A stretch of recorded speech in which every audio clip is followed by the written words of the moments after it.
أعوذ بالله من الشيطان اللعين الرجيم. بسم الله الرحمن الرحيم. الحمد لله الذي لم يتخذ ولدا ولم يكن له شريك في الملك ولم يكن له ولي من الذل وكبره تكبيرا.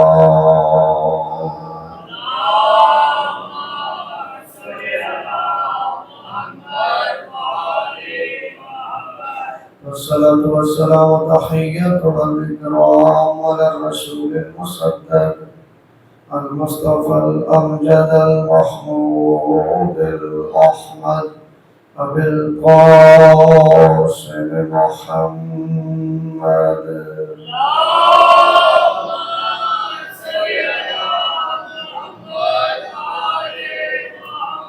وأهل بيته الطيبين الطاهرين المعصومين المنتخبين المنتجبين المظلومين المطهرين الذين أذهب الله عنهم الرجس وطهرهم تطهيرا.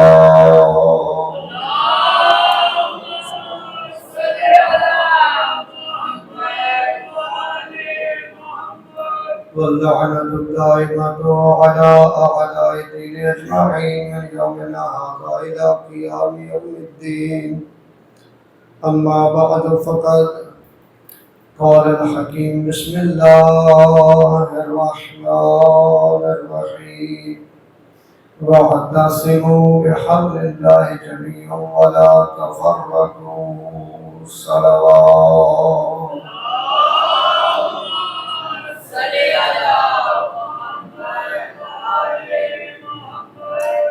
دعائے خدا بد مطال ذیشان بھائی، ان کے تمام برادران، خصوص ان کے والد ماجد ظفر مغل صاحب کے اس خلوص احترام کو خدا قبول فرمائے. مالک کائنات ان کے توفیقات خیر میں اضافہ فرمائے. خدا بد مطال ان کی مشکلات کو دور فرمائے. اس ذکر پاک کے صدقے میں پروردگار ان کی گھروں پہ اپنی رحمتوں اور برکتوں کا نزول فرمائے. پروردگار عالم ظفر مغل صاحب کے بچوں کی زندگی دراز فرمائے. خصوص سجاد بھائی کو پروردگار کامیاب فرمائے. اور خدا متعال سے دعا ہے کہ اس ذکر کو بالخصوص بانیان کی مرحومین کے لیے بالعموم ہم سب کے مرحومین کے لیے خدا ذریعہ نجات قرار دے. خدا متعال سے دعا ہے خالق کائنات ہمیں اس ذکر کی اہمیت کو سمجھنے کی اور پھر اس پہ عمل کرنے کی توفیق عطا فرمائے. خداوند کریم سے دعا ہے اس ذکر کے صدقے میں ہم سب کو اور تمام مومنین و مومنات کو کسی منافق کا محتاج نہ بنائے. ذکر کے صدقے میں خدا تمام امت مسلمہ کی حفاظت فرمائے. یہود و نصارہ کو خدا ذلیل و خوار فرمائے. وطن عزیز کی حفاظت فرمائے. جہاں جہاں پہ بھی مومنین آباد مالک سب کی حفاظت فرمائے. آپ جتنے برادران دور نزدیک سے جہاں سے تشریف لائے ہیں خدا آپ کے ایک ایک قدم کی عبادت کو قبول فرمائے. آپ سب کے مرحومین کے درجات بلند فرمائے اور خدا ہم سب کی دعاؤں کو قبول فرمائے. خداوند کریم کا لاکھ شکر ہے جس پروردگار عالم نے ہمیں اتنے عظیم رہبر عطا کیے، ہمیں اتنے عظیم امام عطا کیے، ہمیں اتنے عظیم رہنما عطا کیے کہ جن کی صداقت کی گواہی میں قرآن دیتا ہے، جن کی طہارت کی گواہی میں قرآن دیتا ہے، جن کی ولایت کی گواہی میں قرآن دیتا ہے، جن کی سخاوت کی گواہی میں قرآن دیتا ہے، جن کے علم کی گواہی میں قرآن دیتا ہے، جن کے ایمان کی گواہی بھی قرآن دیتا ہے اور جن کی شجاعت کی گواہی بھی قرآن دیتا ہے۔ اللہ نے ہمیں اتنے عظیم رہبر عطا فرمائے کہ جن کی صفات خدا نے قرآن میں مذکور کی، یا ایسے کہوں تو غلط نہیں ہوگا، اللہ نے ہمیں ایسے رہبر عطا فرمائے کہ قرآن جن کا قصیدہ ہے۔ اللہ نے ہمیں اتنے عظیم رہبر عطا فرمائے کہ یہ کام کرتے ہیں، اللہ قرآن نازل کر دیتا ہے۔ اس سے بڑھ کے فضیلت کیا ہوگی کہ خداوند متعال نے ہمیں طیب و طاہر رہبر عطا کیے۔ اللہ نے ہمیں طیب و طاہر رہبر عطا کیے، اور ایسے طاہر رہبر عطا کیے کہ خود خدا فرما رہا ہے کہ میں نے انہیں ایسے پاک رکھا ہے جیسے پاک رکھنے کا حق ہے۔ آپ اتنے تشریف فرمائے، یہ ذہن میں رکھیے گا، ہم سب پاک ہیں۔ ہم کیا ہیں؟ اپنے آپ کو تھوڑا نہ محسوس کیجئے گا۔ میں اکثر گزارش کرتا ہوں، ذکر بندوں کا محتاج نہیں، حیدری صاحب بندے اس ذکر کے محتاج ہیں۔ اور پچھلی مجلس میں میں نے گزارش کی تھی، جو 25 محرم کی تھی، کہ خوش نصیب ہے وہ مقام، وہ انسان کے جو اس جگہ پہ آتا ہے جہاں پہ ذکر حسین ہوتا ہے۔ تو آپ جتنے تشریف لائے ہیں، تعداد سے بے نیاز ہو کے آپ نے ذکر سننا ہے، کیونکہ ہم تعداد کو نہیں دیکھتے، کیونکہ ہمارے ہاں تو لاکھوں سے 72 جیت جاتے ہیں۔ ہمارے ہاں تو لاکھوں سے 72 جیت جاتے ہیں۔ تو برادران محترم، بس لفظوں کے ساتھ رہیے گا کہ اللہ نے ہمیں ایسے رہبر دیے کہ جو طاہر ہیں، اور ایسے طاہر ہیں، ایسے پاک ہیں کہ اللہ کہہ رہے کہ میں نے ایسے پاک رکھا ہے جیسے پاک رکھنے کا بولو حق ہے۔ میں گزارش کر رہا تھا، آپ جتنے تشریف فرما ہے، ہم سب پاک ہیں۔ غور ہے جی، ہم سب پاک ہیں۔ ایک جملہ کہہ دوں، اسلام ایک ایسا دریا ہے جو اس میں غوطہ زن ہوتا ہے وہ پاک ہو جاتا ہے۔ اسلام ایک ایسا دریا ہے کہ جو اس میں غوطہ زن ہوتا ہے وہ پاک ہو جاتا ہے۔ اب کافر بھی تو انسان تو ہے نا، اللہ کی مخلوق ہے، لیکن جب تک کافر ہے، یہاں تک کہ وہ پورے کا پورا نجس ہے، اس کا لعاب نجس ہے، اس کے ناک سے آنے والا یہ جتنا پانی ہے نجس ہے، منہ سے آنے والا پانی نجس ہے، ہر چیز نجس ہے۔ لیکن جو ہی اس نے شہادتین زبان پہ جاری کی، اشہد ان لا الہ الا اللہ وحدہ لا شریک لہ واشہد ان محمدا عبدہ ورسولہ، تو خدا نے اسے شہادتین کی وجہ سے پاک کر دیا۔ اللہ نے کیا کیا؟ کس کو پاک کیا؟ جو حالت کفر میں اگر 7 سمندروں میں بھی نہا لے تو وہ پاک نہیں، الٹا زیادہ نجس ہوگا۔ کیونکہ کوئی بھی نجس چیز ہے جب تک خشک ہوتی ہے نا، اس کی نجاست آگے منتقل نہیں ہوتی۔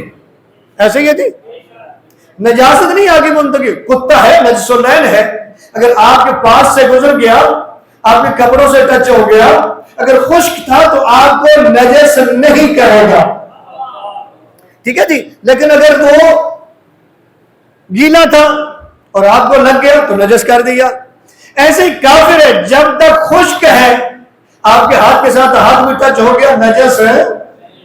لیکن جو ہی وہ گیلا ہو گیا، اس کا ہاتھ گیلا تھا، دونوں میں سے میرا ہاتھ یا آپ کا ہاتھ اس سے ٹچ ہو گیا، دونوں ہاتھوں میں سے کوئی ایک ہاتھ گیلا تھا تو نجاست منتقل ہوگی۔ تو گزارش کر رہا ہوں کہ کافر جب تک کافر تھا، اگر 7 سمندروں میں نہا بھی لینا تو وہ زیادہ نجس ہوگا۔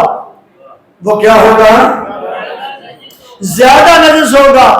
وہ کافر جو پہلے نجس تھا، اتنا نجس تھا، جو پورے کا پورا نجس تھا، جو ہی زبان پہ کلمہ شہادت جاری کیا، توجہ کیجئے گا، وہ کیا ہو گیا؟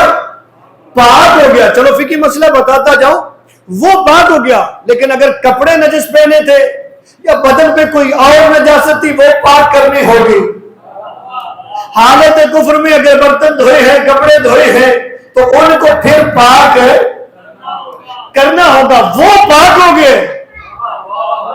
لیکن حالت کفر میں اگر گیلی چیز، اس کے ہاتھ گیلے تھے وہ کسی کو لگے ہیں، انہیں پاک کرنا ہوگا۔ اگر کپڑے دھوئے تھے تو ظاہر ہے پانی سے دھوئے جاتے ہیں، وہ بھی نجس ہے، اسے پاک کرنا، لیکن خود پاک ہو چکا۔ اب میں دیکھ رہا ہوں آپ کے چہرے، دیکھ رہا ہوں آپ کے چہروں کو پڑھ رہا ہوں، جو میں بات کرنا چاہتا ہوں پہنچ جائے گی۔ میں کہہ رہا ہوں کہ آپ سب پاک ہیں۔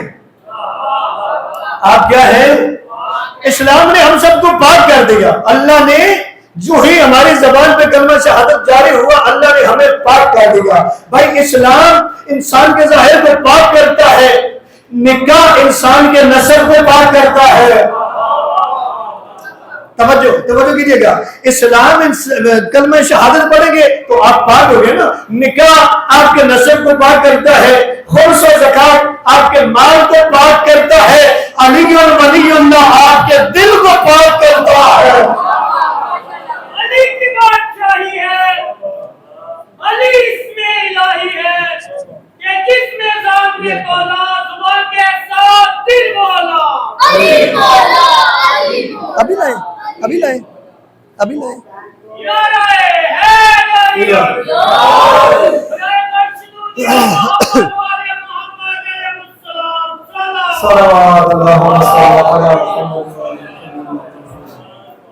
اب متوجہ ہے سارے صاحبان، اب آپ نے اندازہ کر لیا نا کہ ذکر کوئی بندوں کا محتاج ہے، ماحول جنت بن گیا۔ میں نے کہا کہ ہم پاک ہیں، کیا ہیں؟ پاک ہیں، لیکن ایسے پاک نہیں ہے جیسے پاک ہونے کا حق ہے۔ توجہ ہے جی؟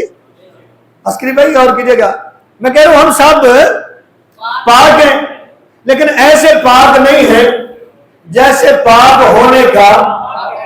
بات کہاں سے چلی تھی؟ میرا موضوع جو ہے اس پہ لے آؤں گا۔ بات چلی تھی کہ اللہ نے ہمیں ایسے راہ پر دیے کہ جن کے بارے میں اللہ کہہ رہا ہے کہ وہ ایسے پاک ہونے میں نے رکھے جیسے پاک رکھنے کا حق ہے۔ تو گزارش کر رہا تھا کہ ہم سب پاک ہیں، ایسے ہی ہے۔ میں آپ کی بھی بات کر رہا ہوں، اپنی بھی بات کر رہا ہوں۔ آپ گھر سے چلے، جب پتہ چلا کہ مجلس ہے تو آپ کے ذہن میں یقیناً بات آئی ہوگی کہ ذکر پہ جا رہے ہیں، ذکر بھی پاک ہے، جن کا ذکر ہے وہ بھی پاک ہے۔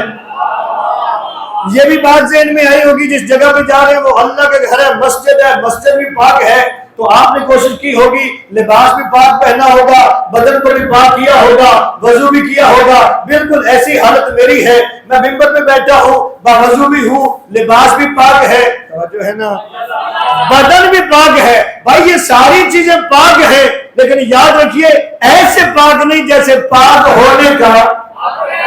غور کیجئے گا، غور کیجئے گا۔ بھائی وضو کیا، لباس پاک، بدن پاک، ساری چیزیں پاک ہیں، لیکن یاد رکھیے گا نجاست ہماری طاق میں ہے۔ غور کیجئے گا، نجاست ہماری طاق میں ہے، نجاست ہماری طاق میں۔ چلو آپ حیران ہو رہے ہوں گے کہ وہ کیسے؟ بھائی چلو خطیب جو ہوتا ہے وہ جب بولتا ہے تو جوش خطابت میں اس کے ہاتھ بھی ہلتے، ایسے ہی ہوتے، اس کا بدن ہلتا ہے۔ میں نے کہا کہ ہم ہیں پاک، وضو بھی کیا، لباس بھی پاک، بدن بھی پاک، اور پاک ہے، لیکن نجاست ہمارے طاق میں ہے۔ غور ہے جی؟ نجاست ہمارے طاق میں ہے۔ کیسے؟ مثلا جوش خطابت میں میں نے ایسے ہاتھ کیا یا ایسے ہاتھ کیا، ہوا کیا؟ وہ جو میں پاک تھا، لباس پاک تھا، بدن پاک تھا، باوضو تھا، میرا ہاتھ لگا مائک پہ، مجھے نہیں پتا تھا مائک کی کوئی تار نکلی ہوئی تھی، وہ مجھے ہاتھوں پہ لگی، میرا ہاتھ زخمی ہوا، ادھر سے خون نکلا۔ غور تو کیجئے، توجہ تو کریں، ادھر سے خون نکلا۔ اب وہ خون کیا ہوا؟ میں نے رومال لیا، رومال سے وہ خون صاف کیا، یہ بھی نجس، رومال سے صاف کیا، یہ بھی نجس۔ تھوڑی دیر کے بعد مجھے پتہ نہیں چلا، پسینہ آیا، میں نے وہی رومال چہرے پہ لگا لیا، یہ نجس۔ اب یہاں پہ مزید پسینہ آیا، پسینہ بدن کپڑوں پہ گرا، وہ کپڑے نجس۔ اب وہی جو ابھی میں کہہ رہا تھا، میں نے وضو کیا، لباس پاک ہے، بدن پاک ہے، وضو کر کے پاک ہو چکا، انسان پاک ہو چکا، لیکن میں نے کہا نجاست ٹاک میں ہے، ہاتھ بھی نجس کر دیا، رومال بھی نجس کر دیا، پیشانی بھی نجس ہو گئی، پسینہ گرا، کپڑے بھی بولے ہو نجس ہو گئے۔ بھائی ہیں ہم پاک، لیکن نجاستوں کی برکت بھی ہے۔ جملہ کہہ دیا بھائی ہے پاک لیکن نجاستوں کی برکت کے اندر ہے۔ بھائی یہ بتا رہا ہوں کہ جو ہمارے راہبر ہے وہ ایسے پاک نہیں ہے، ان کا جسم پاک ہے، ان کی روح پاک ہے، ان کا نفس پاک ہے، اور کی جگہ جسم پاک ہے، روح پاک ہے، نفس پاک ہے۔ بھائی جسم ایسا پاک ہے، دنیا میں آتے ہیں تو کعبے میں آتے ہیں۔ بہت کرے میں کچھ کہہ دو، سارے بولے حیدری۔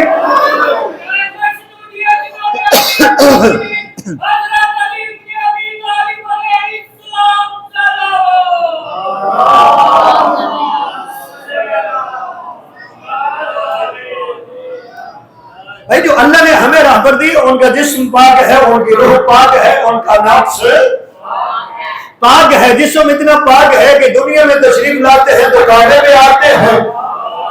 بھائی روح اتنا پاک ہے، حکم ہوا دروازے سارے بند کر دو، ایک کھلا رہنے دو۔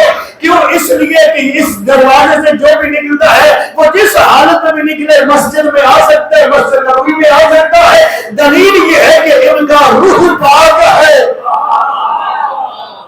فرمایا روح اس کا پاک ہے، اور نفس کیسے پاک ہے؟ بھائی نفس ایسے پاک ہے کہ اللہ کسی نجس چیز کا خریدار نہیں ہے۔ تو اللہ نے ہمیں قرآن میں بتایا کہ کسی کا میں نے نفس خرید لیا ہے۔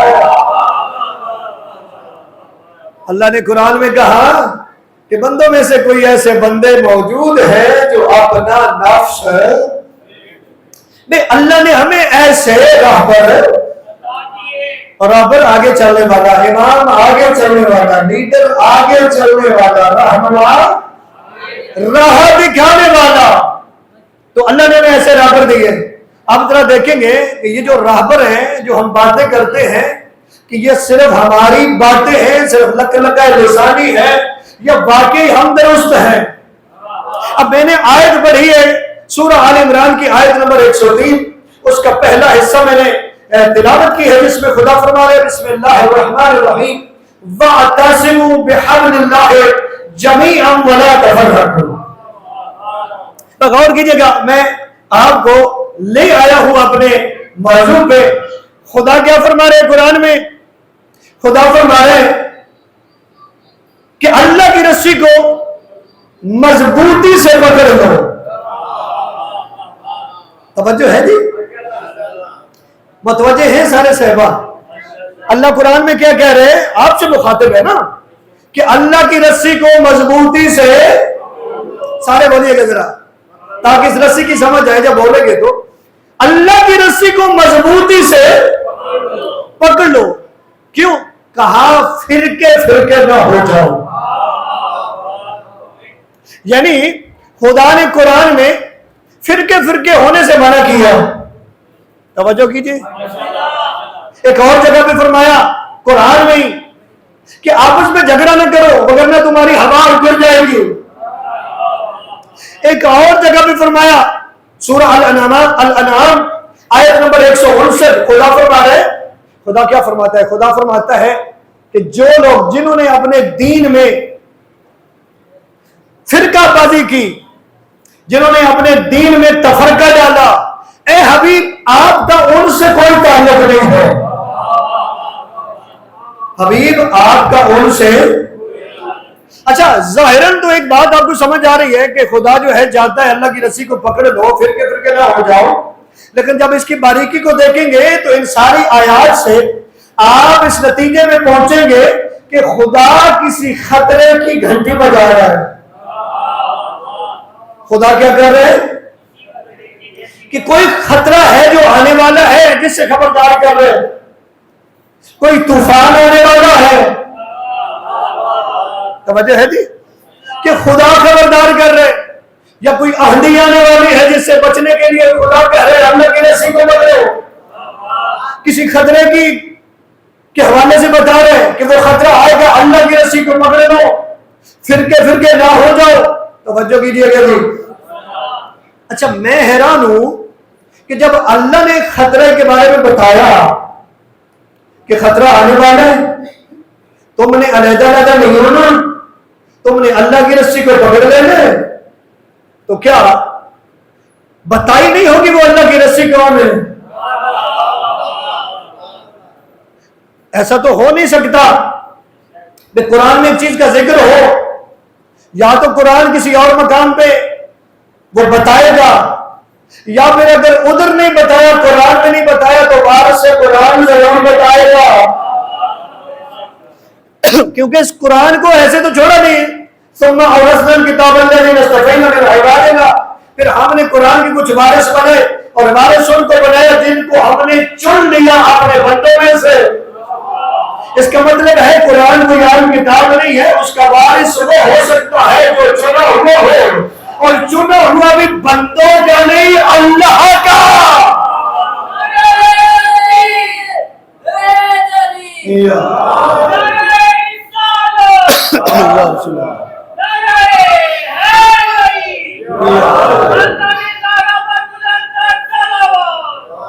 اللہم صلی علی محمد وعلی محمد. اللہ آپ کو سلامت رکھے.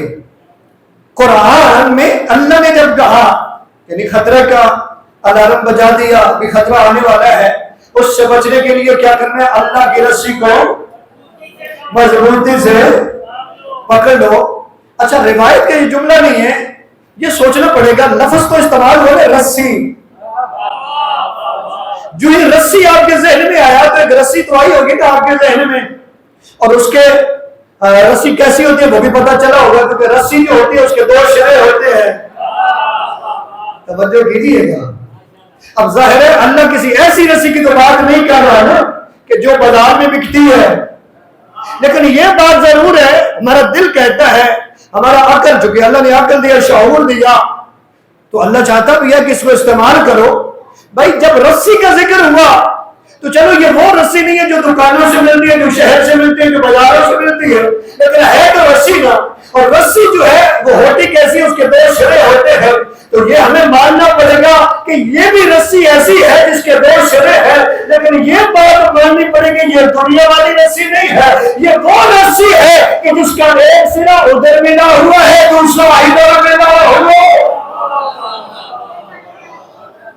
جس کا ایک سرا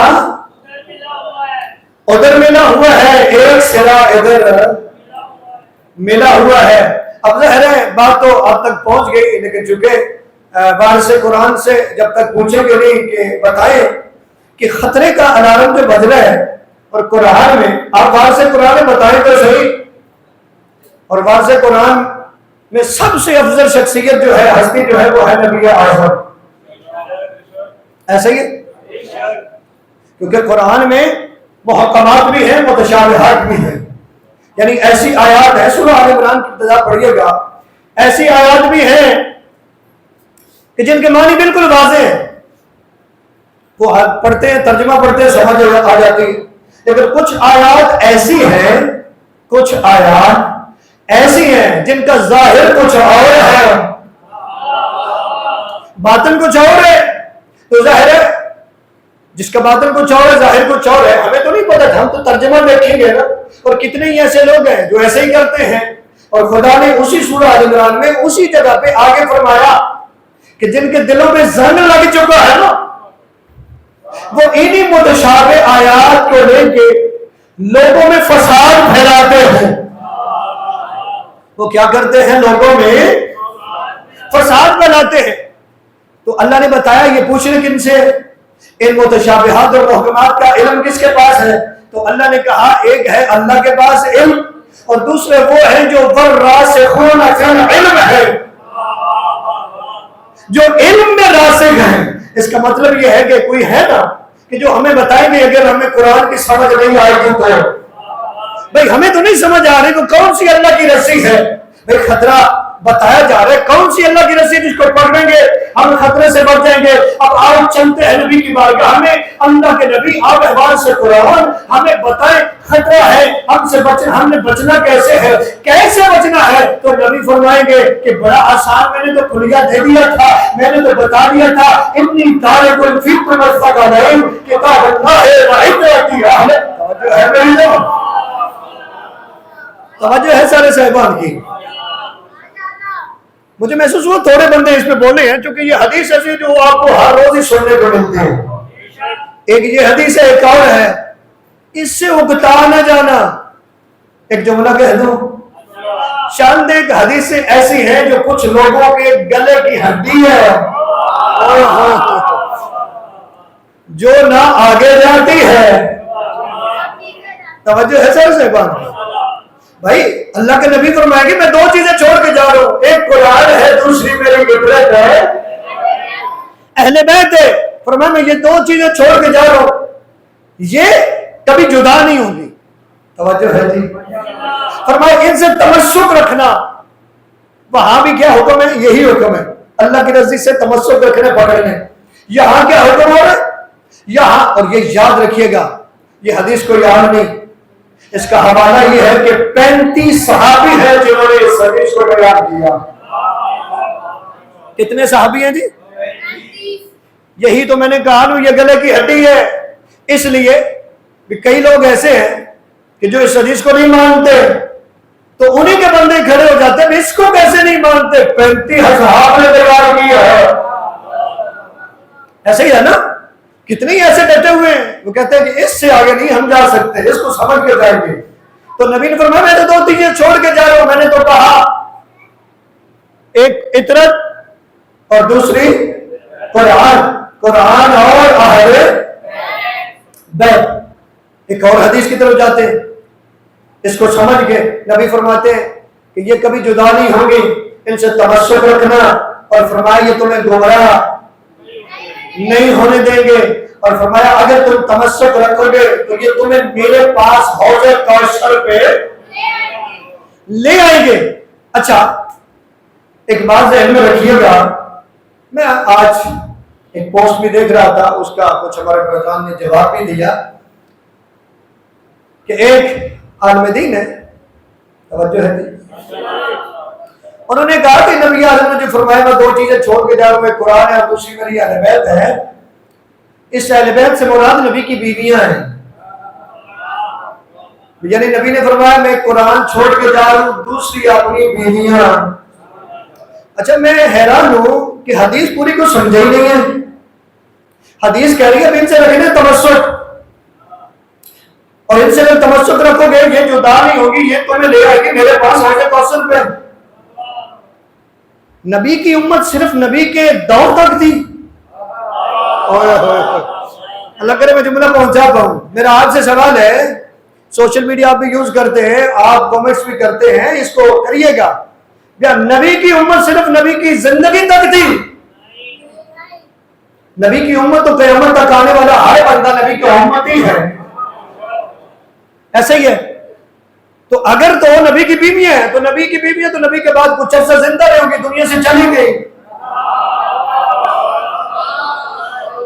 اب کی توجہ ہوگی تو انشاءاللہ لطف ہے.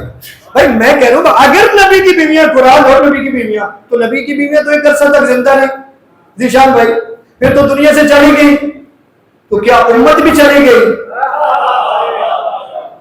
اب یہ جو بعد میں امت آ رہی ہے یہ اگر گمراہ ہے تو ہو جائے تو انہیں کون بچائے گا؟ بھائی حدیث تو یہ بتا رہی ہے کہ امت کو گمراہی سے بچائیں گے قرآن اور اہل بیت. تو بھائی حدیث نے تو ہمیں یہ بتایا کہ یہ جو قرآن اور اہل بیت ہے نا, جہاں قرآن ہر دور میں ہوگا, جیسے قرآن ہر دور میں ہوگا ایسے اہل بیت کا کوئی فرد بھی ہر دور میں ہونا چاہیے.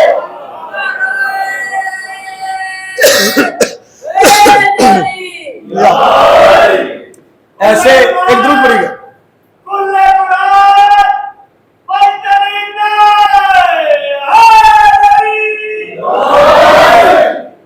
ایسا اہل بیت کا کوئی فرد ہر دور میں ہونا چاہیے.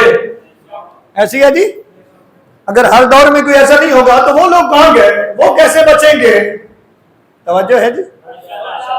وہ لوگ کیسے بچیں گے گمراہی سے؟ بھائی یہ حدیث جو ہے اس کا تو مزاج بتا رہا ہے ہر دور میں قرآن بھی ہوگا, اہل بیت. ایک اور حدیث پڑھ لیں, وہ بھی بڑی مشہور ہے.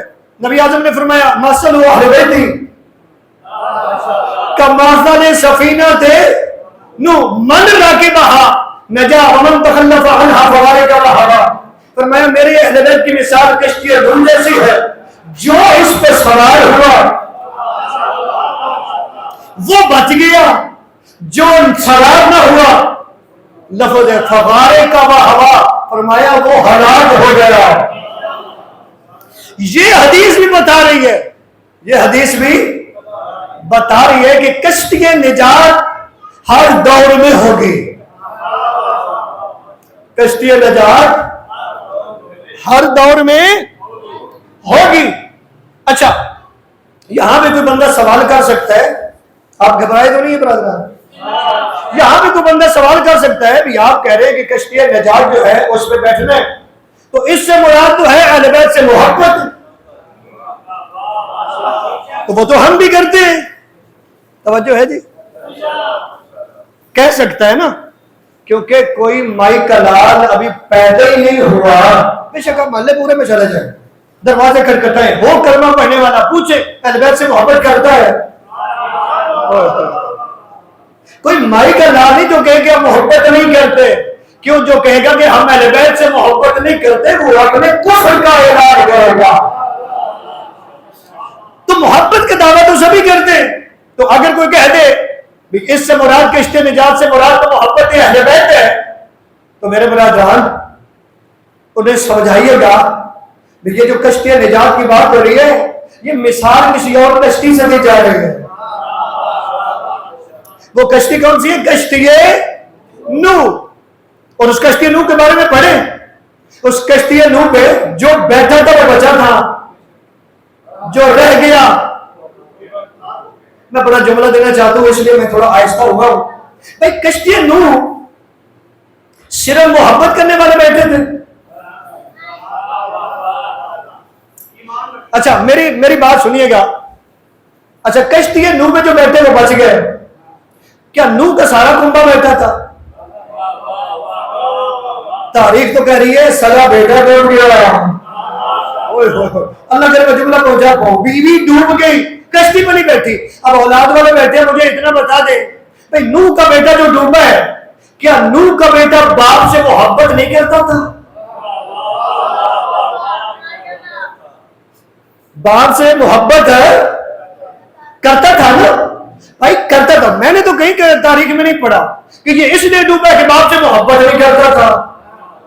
بھائی بیٹا باپ سے محبت کرتا تھا. بھائی ڈوبا اس لیے ہے محبت کرتا تھا, پیروی نہیں کرتا تھا. یہ لوگ کی پیروی نہیں کرتا تھا. درود پڑھے بلند آواز سے اللہم صلی علی.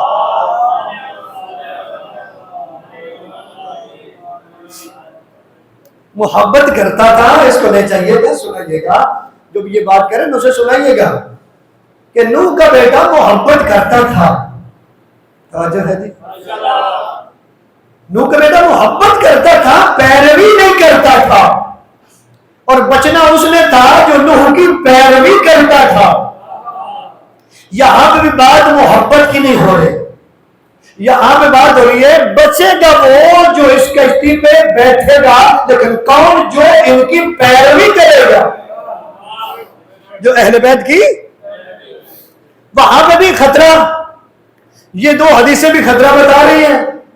توجہ ہے جی؟ یہ دو حدیثیں جہاں بتا رہی ہیں کہ ہر دور میں قرآن اور اہل بیت ہونا چاہیے, ہر دور میں اہل بیت کشتی نجات ہونی چاہیے, وہاں یہ بھی خطرے کا الارم بجا رہی ہیں بھی خطرہ آنے والا ہے. نبی کے بعد بچے گا وہی جو قرآن اور اہل بیت پہ پکڑے گا, بچے گا وہی جو کشتی نجات پہ بیٹھے گا. تو بھائی سمجھ نہیں آ رہی. اچھا ایک اور حدیث پڑھ لیتے. نبی اعظم نے فرمایا میرے اہل بیت کی مثال بنی اسرائیل میں باب حتہ کی ہے. غور تو کریں میں جملہ دیتے ہیں.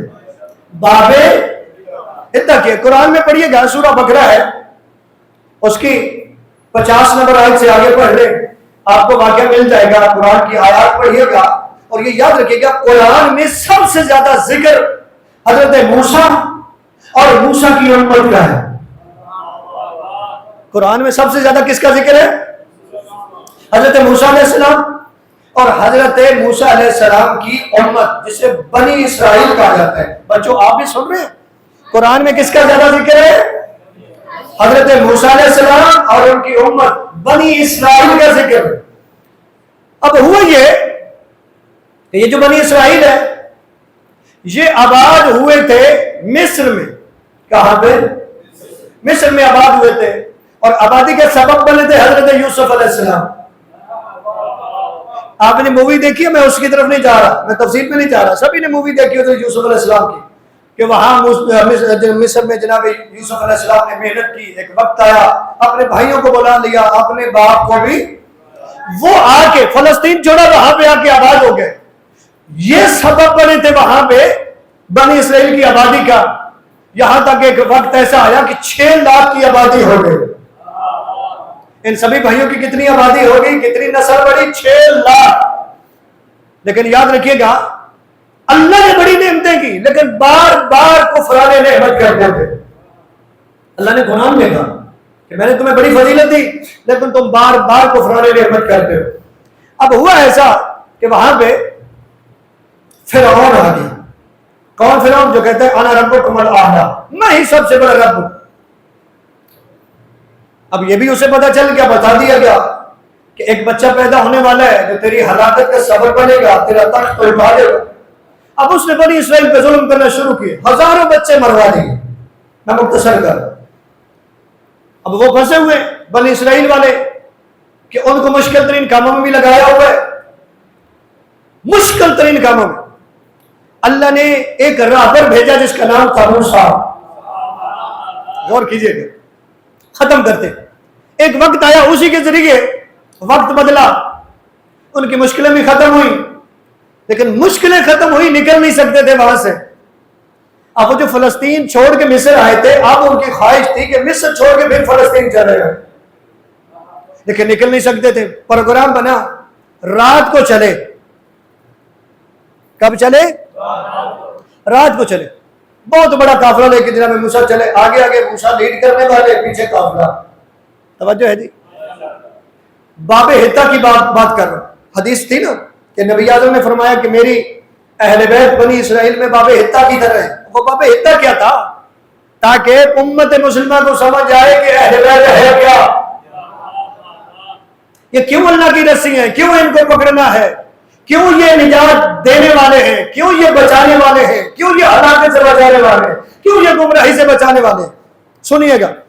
موسیٰ لے کے چلے, پیچھے فرعون بھی چل پڑا لاکھوں کی تعداد لوگوں کو لے کے. اب ہوا ایسا کہ جب انہوں نے دیکھا کہ سامنے دریا آ گیا اور پیچھے مڑ کے دیکھا فرعون کا لشکر, بہت بڑا لشکر آ رہا ہے, تو امت نے کہا اے اللہ کے نبی, سامنے بھی موت ہے, پیچھے بھی موت ہے. کہا گھبرانا نہیں, اللہ کا بنایا ہوا ساتھ ہے.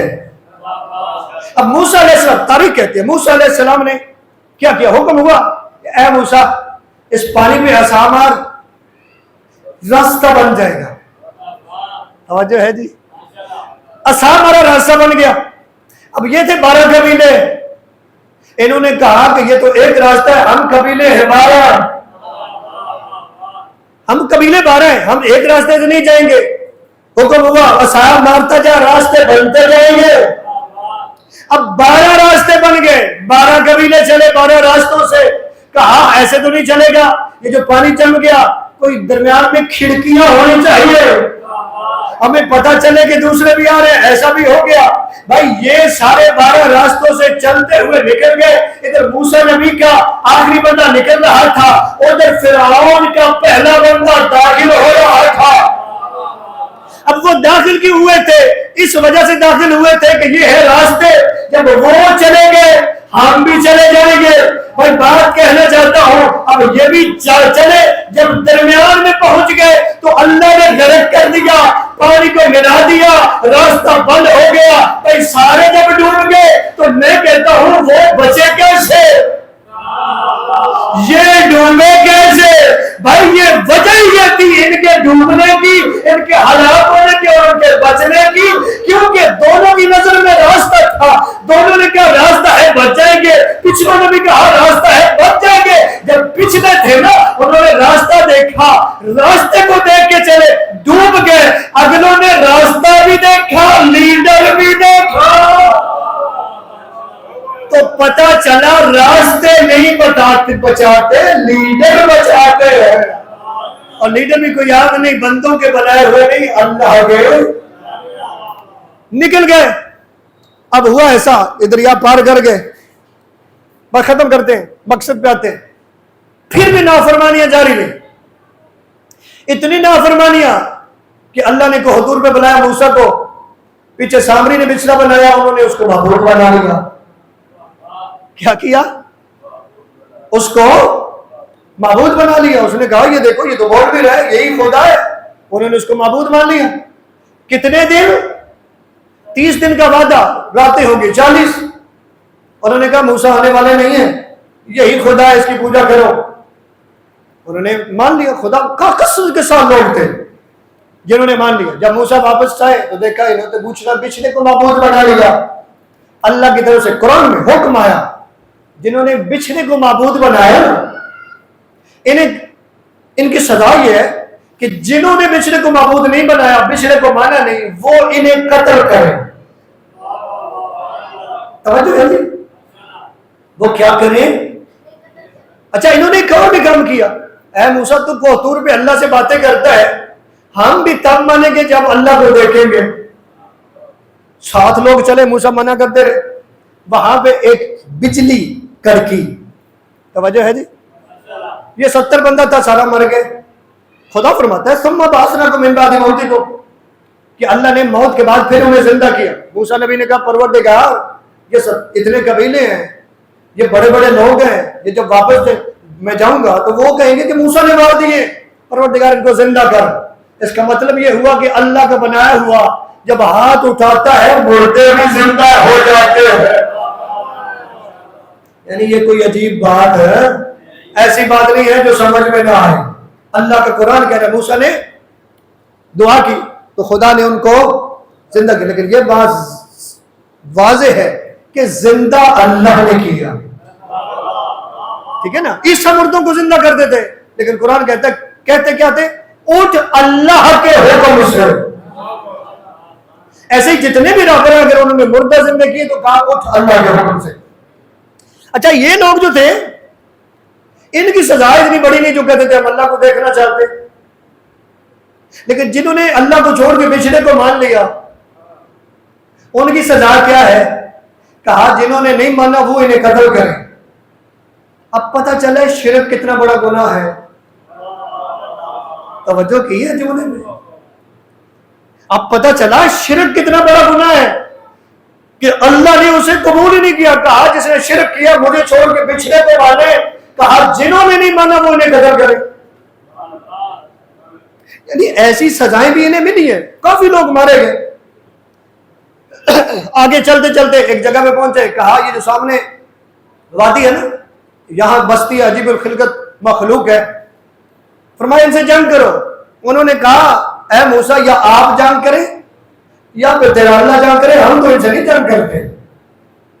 اللہ نے سزا دی۔ ایک وادی تھی وادی سینا، وہاں پہ وہ چلتے رہے، صبح چلتے تھے شام تک چلتے رہتے تھے، راستہ نہیں ملتا تھا۔ 40 سال وہاں پہ سرگرداں رہے۔